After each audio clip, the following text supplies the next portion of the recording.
नमस्कार, ये आकाशवाणी शिमला है। अब आप पूनम शर्मा से प्रादेशिक समाचार सुनिए। प्रधानमंत्री नरेंद्र मोदी ने कहा है कि केंद्र सरकार सभी के लिए बैंकिंग प्रणाली में समानता लाने के लक्ष्य पर काम कर रही है। वे आज नई दिल्ली में बैंक जमा बीमा कार्यक्रम में जमाकर्ताओं को संबोधित कर रहे थे।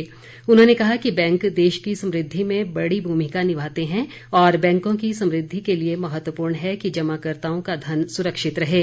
प्रधानमंत्री ने कहा कि पिछले वर्षों में सार्वजनिक क्षेत्र के छोटे बैंकों का बड़े बैंकों में विलय कर इनकी क्षमता, दक्षता और पारदर्शिता बढ़ाई गई है।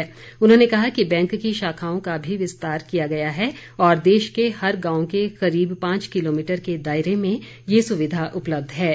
केंद्रीय वित्त मंत्री निर्मला सीतारमण और रिजर्व बैंक के गवर्नर शक्तिकांत दास ने भी सम्मेलन को संबोधित किया।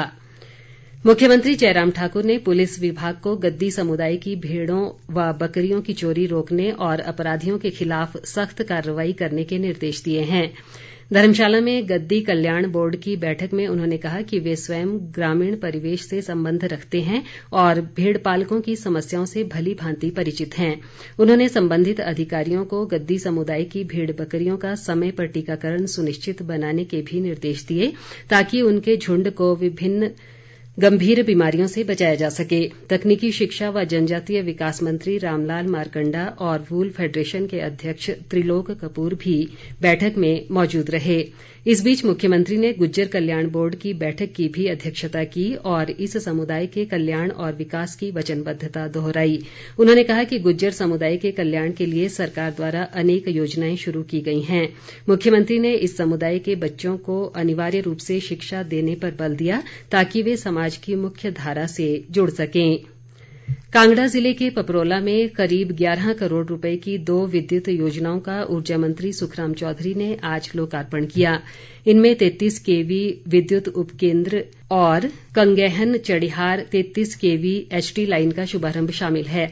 इस अवसर पर उन्होंने कहा कि प्रदेश में 10,940 मेगावाट बिजली पैदा हो रही है, जिससे हम दूसरे राज्यों की बिजली की समस्या का भी समाधान कर रहे हैं। ऊर्जा मंत्री ने कहा कि वर्ष 2022 तक प्रदेश के अंतिम घर तक बिजली पहुंचाना सरकार का लक्ष्य है।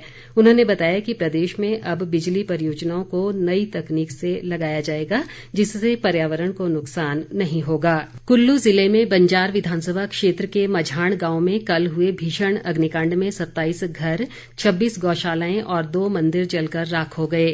प्रारंभिक जानकारी के अनुसार इस घटना में करीब 9 करोड़ रुपए की संपत्ति का नुकसान हुआ है। हालांकि घटना में जानमाल के नुकसान का कोई समाचार नहीं है। मुख्यमंत्री जयराम ठाकुर ने हादसे पर गहरा दुख व्यक्त किया है। इस बीच उपायुक्त आशुतोष गर्ग और स्थानीय विधायक सुरेंद्र शौरी ने आज मझाण गांव का दौरा किया और प्रभावितों को 5-5 हजार रुपए की फौरी राहत दी। उपायुक्त ने बताया कि प्रभावितों को राहत मैनुअल के अनुसार राहत राशि दी जाएगी और मुख्यमंत्री आवास योजना के तहत मकान बनाए जाएंगे। प्रदेश में आज दोपहर तक कोरोना संक्रमण के 14 नए मामलों की पुष्टि हुई है। कांगड़ा जिले में 6, ऊना में 4 जबकि चंबा और सोलन में 2-2 मामले सामने आए हैं। राज्य में इस समय कोरोना के 585 सक्रिय मामले हैं। आज दोपहर तक 68 लोग संक्रमण से स्वस्थ हुए हैं। प्रदेश में कोरोना संक्रमण से अब तक 3,843 लोगों की मृत्यु हुई है। भाजपा शिमला शहरी मंडल की बैठक आज शिमला में हुई, जिसमें पार्टी के आगामी कार्यक्रमों पर चर्चा की गई। मंडल अध्यक्ष राजेश शारदा ने बताया कि भाजपा 27 दिसंबर से 31 जनवरी तक महासंपर्क अभियान चलाएगी, जिसके तहत केंद्र व प्रदेश सरकार की योजनाओं को घर घर पहुंचाया जाएगा। पार्टी के शिमला जिला अध्यक्ष रवि मेहता ने भी कार्यकर्ताओं को संबोधित किया।